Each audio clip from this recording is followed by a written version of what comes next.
5,000 টাকা হারায় গেছে আমার, অথচ ওই মানুষটারই 5,000 টাকা হারিয়ে গেলে এত ডিপ্রেশন, কিন্তু 5 ওয়াক্ত নামাজ ছুটে গেলে কোনোই কষ্ট লাগে না। ঠিক না? আপনার আমার কাছে আল্লাহ পাক এতটা মূল্যহীন, একটা বিড়ি টেনে শেষ করতে মিনিমাম 5 মিনিট সময় নেই না? কিন্তু একটা সিজদার মধ্যে 5 মিনিট সময় দিয়েছেন। একদিন এমন কি আছেন, একটা হাত তোলেন তো দেখি। মাশাআল্লাহ, একজন পাওয়া গেছে। একটা সিজদার মধ্যে আমাদের 2 সেকেন্ড সময় যায় না, অথচ একটা বিড়ি টানতে কত সময় নিচ্ছি। তাহলে আমাদের কাছে আল্লাহর গুরুত্ব বিড়ির চাইতে কম। আজকে যদি আপনাকে আমাকে ডোনাল্ড ট্রাম্প ফোন দেয় যে আমি আমেরিকার নবনির্বাচিত প্রেসিডেন্ট, 47তম প্রেসিডেন্ট, আগামী 1 সপ্তাহের ভেতরে তোমাকে আমেরিকা দেখতে চায়, যদি এই ফোনটা শুধু ডোনাল্ড ট্রাম্প একবার দেয়, মোটামুটি এই 1 সপ্তাহ আপনার আমার খাওয়া ঘুম থাকবে না, যে আমেরিকার প্রেসিডেন্ট আমাকে ডেকেছে। আরে বাপরে বাপ ভাইরা, ডোনাল্ড ট্রাম্পের দাম আপনার কাছে এত বেশি, কিন্তু প্রতিদিন 5 ওয়াক্ত নামাজের জন্য মসজিদের মাইক থেকে যে আল্লাহ আপনাকে আমাকে ডাকেন, খবর নাই মুসলমান ভাইরা। ওয়াজ করার মতো যে যোগ্যতা, এগুলো আমার নাই। এখানে আমার বাবার বয়সী, দাদার বয়সী মানুষ আছেন, আপনাদের নসিহত করতে আসি না, শুধু জাস্ট আপনাদের বিবেকটাকে একটু জাগ্রত করতে আসছে যে আমাদের করার ছিল কি আর আমরা করছি দেখি। আমাদের কাছে আমেরিকার প্রেসিডেন্ট অনেক শক্তিশালী, আমাদের কাছে চীন, জাপান, রাশিয়া শক্তিগুলো অনেক দামি। আমাদের কাছে মনে হয় গরুর মুখ হয় ইন্ডিয়ার মোদি দাদার পাওয়ার অনেক বেশি, কিন্তু বাস্তবতা হলো আল্লাহ পাকের শক্তির সামনে এগুলো কোন মূল্য নয়। আল্লাহর পাওয়ার যদি শুরু হয়, আমেরিকার লস অ্যাঞ্জেলেস পুরে ছাই হয়ে যায়, পৃথিবীর সুপ্রিম পাওয়ার আমেরিকার সকল প্রযুক্তি অসহায় হয়ে তাকিয়ে থাকে, কিচ্ছু করার ক্ষমতা থাকে না। তাহলে ক্ষমতার মালিক মূলত কি? আরো জোরে বলেন। আপনি ভাবতেছেন যে প্রেসিডেন্ট অনেক পাওয়ারফুল, সেনা প্রধান অনেক শক্তিশালী, police, army, RAB, BDR, NSI, DGFI, SBDB, CID অনেক পাওয়ারফুল। যদি হতো, আল্লাহর ফায়সালা যখন হয়েছে, সকল পরাশক্তি এক পাশে থাকার পরেও আল্লাহর ফায়সালা হওয়ার পরে শেখ হাসিনা দুপুরের ভাত খাওয়ার টাইম পায় না। আল্লাহর পাওয়ার বোঝেন। আপনি আমি তো মাখলুককে গুরুত্ব দিই, নেতাই ডাক দিলে দো, প্রেমিকা ডাক দিলে দো, সবার ডাকে সাড়া দেওয়ার সুযোগ আছে আপনার আমার, কিন্তু শুধুমাত্র আল্লাহকে আমরা গুরুত্বহীন মনে করি। অথচ জানেন আল্লাহর পাওয়ার কত?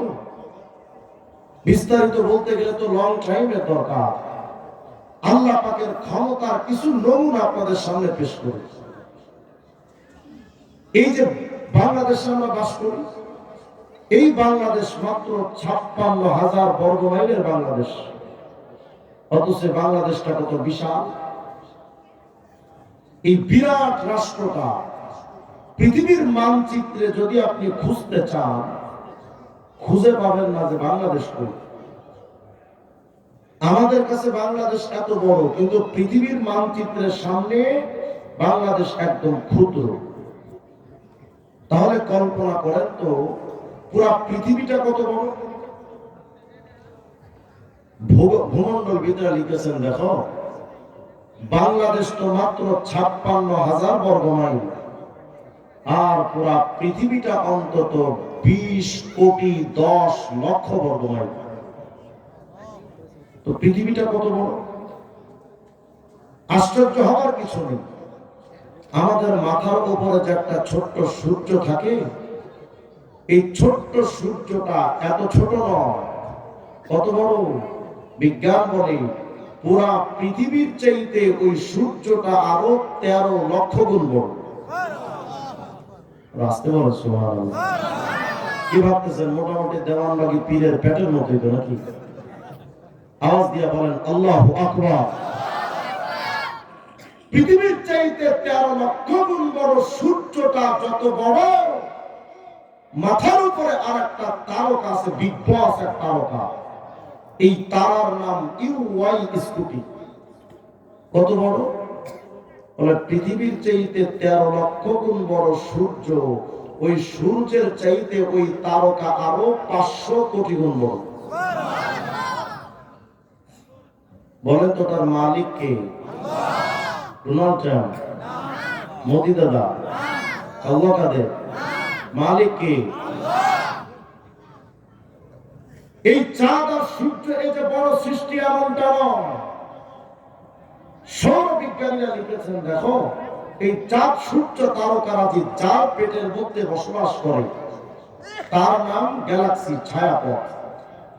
আমরা যে গ্যালাক্সিতে বাস করি, এগুলো সায়েন্সের ছাত্ররা ভালো জানে, আমরা যে গ্যালাক্সিতে বাস করি তার নাম মিল্কি ওয়ে গ্যালাক্সি। কত বড়? বলে এক মিল্কি ওয়ে গ্যালাক্সির পেটটা এত বড়, পৃথিবীর চাইতে 13 লক্ষ গুণ বড় যে সূর্য, এই সূর্যের মতো বড় বড় গ্রহ মিল্কি ওয়ে গ্যালাক্সির পেটের মধ্যে কমপক্ষে 17,000 কোটি জগৎ বাস করে। শুধু তাই নয়, ওই সূর্যের চাইতে 500 কোটি গুণ বড় যে তারকা, এমন বড় ছোট মাঝারি তারকা ওই মিল্কি ওয়ে গ্যালাক্সির পেটেই বসবাস করে কমপক্ষে 40 থেকে 50,000 কোটি। আমি আপনাদেরকে বোঝাতে চাচ্ছি যে মিল্কি ওয়ে গ্যালাক্সির পেটটা কত বিশাল। মালিক কে? সৃষ্টি করেওয়ালা কে? এ তো একটা গ্যালাক্সি মাত্র। সামান্য তারকা আর সূর্যের তথ্য দিলাম, এতেই অনুমান করাও সম্ভব না যে এই গ্যালাক্সিটা কত বিশাল।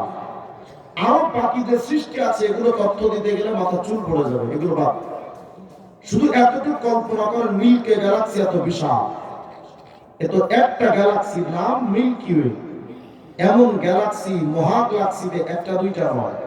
বিজ্ঞান বলে এই মিল্কি ওয়ে গ্যালাক্সির পেটের মতোই এত বড় বড় গ্যালাক্সি মহাশূন্যের ভেতরে একটা দুইটা নয়, কমপক্ষে 100 থেকে 200 লক্ষ কোটি গ্যালাক্সি দৃশ্যমান জগতে প্রস্তুত আছে। মহাগ্যালাক্সিটা কত বড়? এই সব কিছু থাকে প্রথম আসমানের নিচে, তো আসমানের পেট কত বড়? এমন আসমান একটা দুইটা নয়, 7টা আসমান আছে।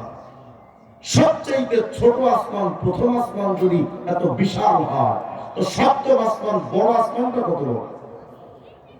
একটা আওয়াজ দিয়ে বলা যাবে কি আল্লাহু আকবার? হাফেজ ইমাদউদ্দিন ইবনে কাসির রাহিমাহুল্লাহ তার তাফসীরে কুরতুবীর মধ্যে, তার আল বিদা ওয়া নিহায়া নামক কিতাবের মধ্যে লিখেছেন, এই 7 তবক জমিন আসমান যত বড়, সাইয়্যিদুনা মূসা আলাইহিস সালাম একদিন আল্লাহকে বলছিলেন, আল্লাহ 7 তবক জমিন আসমানটা এত বিশাল, আর আপনি হুকুম দিলেন ইতিয়াতু আন আও কারাহা, আসমান জমিন আমি আল্লাহর কথা মতো চলো।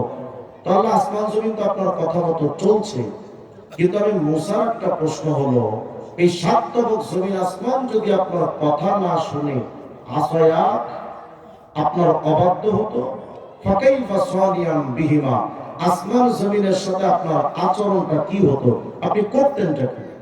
মনে করেন আল্লাহ 7 তবক জমিন আসমান আপনার কথা শুনে, আমরাই তো শুনি নাই, 3.5 হাত বডির মানুষ মসজিদে আজান দেয় আর বুড়ো খারাসটা আকিস বিড়ি টানে যে টানতেই থাকে, মসজিদে যায় না। আমরাই তো আল্লাহকে মানি না। তো সাইয়্যিদুনা মূসা আলাইহিস সালাম বলেন, আল্লাহ 7 তবক জমিন আসমান যদি আপনাকে না মানতো আপনি করতেনটা কি? এবার দেখেন আল্লাহ কি বলেন। আল্লাহ রাব্বুল আলামিন ডেকে বলেন, মূসা এই 7 তবক জমিন আসমানটা যত বড়, কি মনে মনে ভাবো রে মুসা, সাতবক জমিন আসমানকে আমার সবচেয়ে বড় সৃষ্টি নাকি? হে মুসা না, এই সাতবক জমিন আসমানটা যত বড়, আমি আল্লাহ স্পেশাল টিমের মধ্যে কিছু পশু বানায় রেখেছি, কিছু জীবজন্তু বানিয়ে রাখলাম।